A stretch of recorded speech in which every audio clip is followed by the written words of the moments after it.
பாண்டுவின் மரணத்திற்குப் பின்பு அனாதைகளாக அஸ்தினாபுரிக்குள் நுழைந்த பாண்டவர்கள் தொடக்கத்தில் கௌரவர்களோடு ஒன்றாகத்தான் பழகினர். ஆனால் நாட்கள் செல்லச் செல்ல அந்த நேசம் கசப்பாக மாறத் தொடங்கியது. இந்த கசப்பிற்கு முக்கிய காரணம் 2 பேர். தேரூட்டியால் கண்டெடுக்கப்பட்டு வளர்க்கப்பட்ட கர்ணன் துரியோதனனுக்கு உயிர் நண்பனானான். அதேபோல காந்தாரியின் சகோதரனான சுபல நாட்டு மன்னன் சகுனியும் அஸ்தினாபுரியில் வந்து நிரந்தரமாக தங்கிவிட்டான்.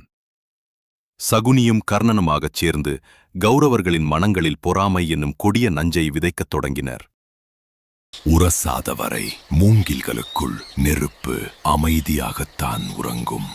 ஆனால் சூறாவளி காற்று அவற்றை உரசச் செய்யும் போதுதான் அவை காட்டுத் தீயாக வெடிக்கின்றன. அதுபோல் ஒன்றாக இருந்த சகோதரர்களுக்குள் சகுனி என்னும் சூறாவளி வீசியதும் கௌரவர் மனங்களில் பொறாமை தீ பற்றிக் கொண்டது. வானத்தை முட்டும் மலைச்சிகரம் போல சத்தியத்திலும் தருமத்திலும் உயர்ந்து நின்ற தருமன், உலகையே வெல்லும் உடலும் ஊக்கமும் பெற்ற வீமன், சிந்தனை, செயல், அழகு என அனைத்திலும் நிகரின்றி நின்ற அர்ஜுனன், இவர்களைப் பார்த்து கௌரவர்களுக்கு பொறாமை முளைத்தது இயற்கையே. ஆனால் அந்த எண்ணத்தை தோற்றுவித்தவன் கர்ணன், அதை வளர்த்துப் பெருக்கியவன் சகுனி. பாண்டவர்களின் முழு ஆற்றலும் வீமனிடத்தில்தான் இருக்கிறது என்பதை அறிந்த சகுனி தன் முதல் சூழ்ச்சி வலையை வீமன் மீது வீசினான். கௌரவர்கள் மனத்தில் அமைதியும் இன்பமும் நிரம்பியிருந்த ஒரு நாள் அது.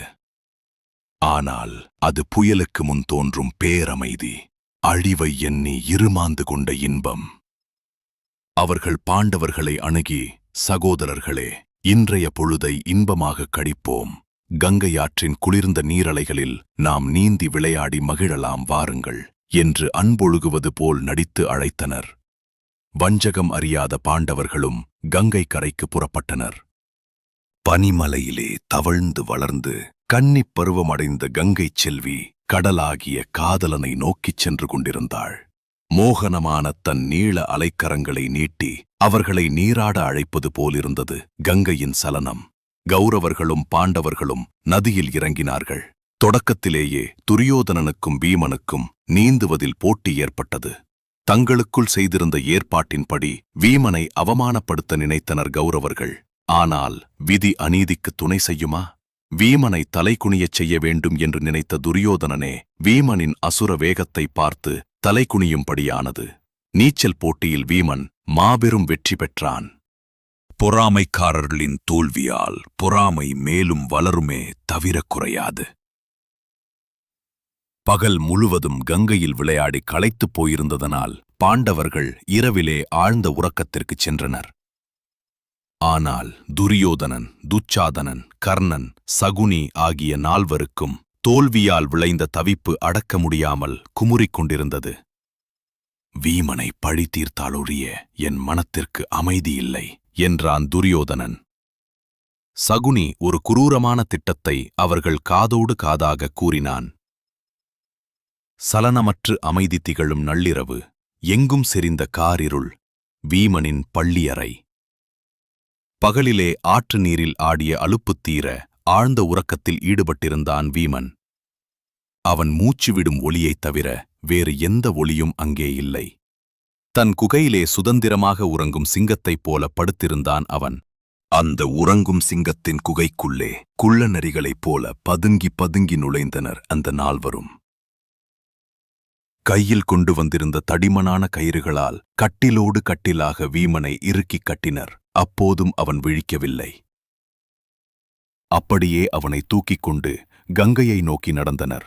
வீமன் கட்டிலோடு பொங்கி நுரைத்துப் பாயும் கங்கை வெள்ளத்தில் வீசப்பட்டான். வீமனை வீழ்த்திவிட்டு அரண்மனைக்குத் திரும்பும் வழியில் ஒருவேளை அவன் பிழைத்து வந்தால் என்ன செய்வது என அஞ்சிய துரியோதனன் 4 முரட்டு வீரர்களை கங்கை கரையில் ஒளிந்திருக்கச் செய்தான். தண்ணீரில் மூழ்கிய வீமனுக்கு குளிர்ச்சியால் உறக்கம் கலைந்தது. தன் உடல் கட்டிலோடு கட்டப்பட்டிருப்பதை உணர்ந்தான். மூச்சை ஆழமாக இழுத்து தன் முழு பலத்தையும் திரட்டி ஒரே ஒரு அழுத்தம் கொடுத்தான். பக் பக் என அவன் கட்டப்பட்டிருந்த அத்தனை கயிறுகளும் அருந்து சுக்குநூறாகச் சிதறின. வீமன் எளிதாக நீந்தி கரையேறினான். கரையில் காத்திருந்த அந்த 4 முரடர்களும் வீமன் மேல் பாய்ந்தனர். வீமனை அவர்கள் அடித்துக் கொள்ள வேண்டும் என்பது துரியோதனனின் ஏற்பாடு. ஆனால் நிகழ்ந்ததோ நேர்மாறான நிகழ்ச்சி. அசுர பலம் கொண்ட வீமன் அந்த 4 முரடர்களையும் அடித்து புடைத்து வீழ்த்திவிட்டு இரவோடு இரவாக மாளிகைக்கு திரும்பினான். தன்னை அழிக்க நினைப்பது யார் என்பதை புரிந்து கொண்ட வீமன் வெளிப்படையாக ஏதும் அறியாதவன் போல அமைதியாக இருந்தான். அதன்பின் வீமன் படுக்கும் இடத்தில் கொடிய விஷப்பாம்புகளை நிறைத்து வைத்தனர் கௌரவர்கள். அதையெல்லாம் ஒரு முசுட்டு பூச்சியை நசுக்குவது போல கைகளால் நசுக்கிக் கொன்றான் வீமன். அதன்பின் கங்கையாற்றில் கூர்மையான கழுக்களை இட்டு வைத்து வீமனைக் கொல்லச் சதி செய்தனர். ஆனால் அங்கே கிருஷ்ண பரமாத்மா ஒரு வண்டாக உருமாறி வந்து கழுக்கள் இருக்கும் இடங்களை வீமனுக்கு உணர்த்தி காப்பாற்றினார். வஞ்சகர்களை பொறுத்தமட்டில் ஏமாற்றம் என்பது குரூரத்தை மேலும் மேலும் வளர்க்கின்ற எரிபொருள். அடுத்த முயற்சியாக வீமனை விருந்துக்கு அழைத்தனர். சுவையான உணவு வகைகளில் உலகின் மிகக் கொடிய விஷத்தை கலந்தனர்.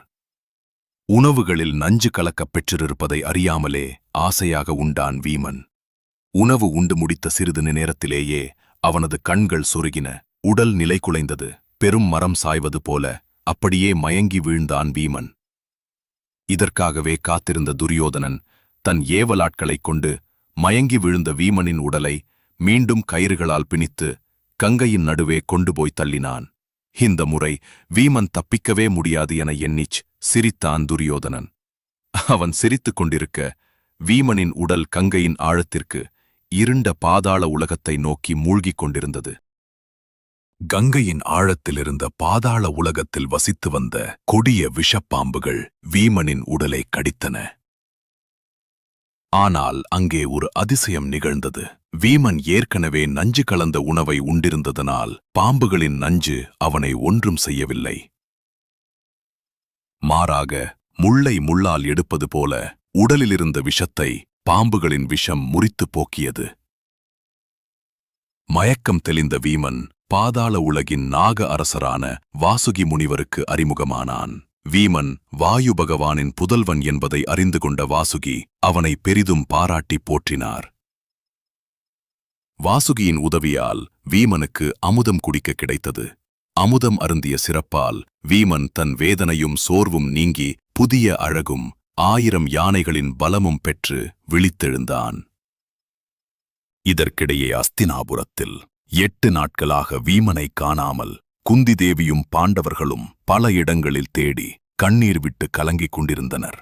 பாட்டனாராகிய பீஷ்மர் மட்டுமே நடந்ததை அனுமானித்து வீமனை பற்றி கவலை கொள்ள வேண்டாம், அவன் எப்படியும் நலமாக திரும்பி வருவான் என்று ஆறுதல் கூறினார். அவர் சொன்னது போலவே 8வது நாள் கங்கை கரையிலிருந்து அசுர பலத்தோடு உடலெங்கும் ஒளி வீச நகருக்குள் நுழைந்தான் வீமன்.